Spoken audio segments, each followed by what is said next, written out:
2016, I attended a conference called the AWID Forum in Brazil. It was a huge gathering of feminists from all over the world, mostly global south countries, and it was truly eye-opening to me for a number of reasons. The biggest of these being that very few people wanted to talk to me about technology. I arrived fresh out of my digital rights and tech and society bubble, and honestly kind of thought it would be pretty simple to find something to connect with other feminist activists about. But it wasn't that simple. Some people very kindly said to me things like, "Oh, that's great that you do that. We work on real activism." To be fair, there were people who had been imprisoned because of their activism. There were people who had lost their ancestral homes because of the climate crisis. And in the face of those issues, I have to admit, the intersection of tech and social justice did seem a little bit intangible. In a couple of months, I'm going to the next AWID Forum, this time in Bangkok. And this time, I'm quite certain that the conversations will be really different. Nowadays, it's clear how technology has played a role in feminist movements and feminist struggles. And those new perspectives, those new connections, are in large part due to the hard work of organizations like the Numan Fund, the first dedicated fund for funding feminist tech in and for the larger world, who I've been lucky to be working with.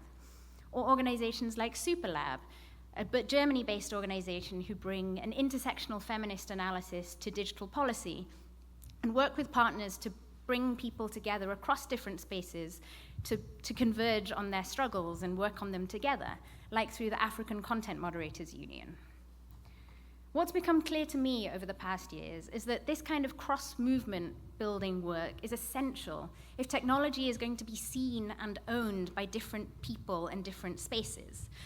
And that kind of work takes time and intention, because ultimately building bridges across movements is the result of trusted relationships. And making those relationships happen takes the work of many people bringing many different communities together. And my friend Jack, a co-founder of the Numan Fund, calls these people free radicals, people who float between different spaces and see connections where others might not. I feel like I've come full circle in talking about bridge building and free radicals here at DNS, because my fellowship project here, while I was here, looked at precisely this, actually what I then called tech translation. Back then, I was looking at bridging contextual and technical skills in pursuit of building better technical products. 8 years later, here I am, still thinking about the in-between, the bridge building, the gaps, and the consequences of the silos that we find ourselves in today. And I'm actually more convinced than I've ever been that that kind of bridge building and network weaving, those gaps deserve attention and resources. That's why earlier this year, 2 colleagues and I co-founded an organization called Inter Alia, based in Germany where I live. Inter Alia will be a fiscal sponsor that redistributes resources in ways that actually make sense for the emergent needs we see today. But we, together with others, also want to reimagine what those resources might look like in a holistic way. More specifically, what might it look like for fiscal sponsorship to be more than just transactional? Because here's what I'm seeing. Philanthropy just isn't built to deal with the emergent needs of civil society, nor to be able to redistribute resources in the agile ways that progressive social movements need.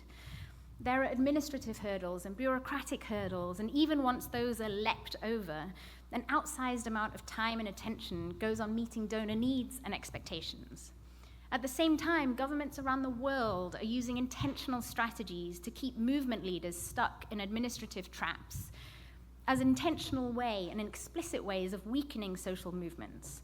Everything from labeling a civil society organization as terrorist, to using anti-money laundering legislation to freeze assets, to prohibiting NGOs from existing at all.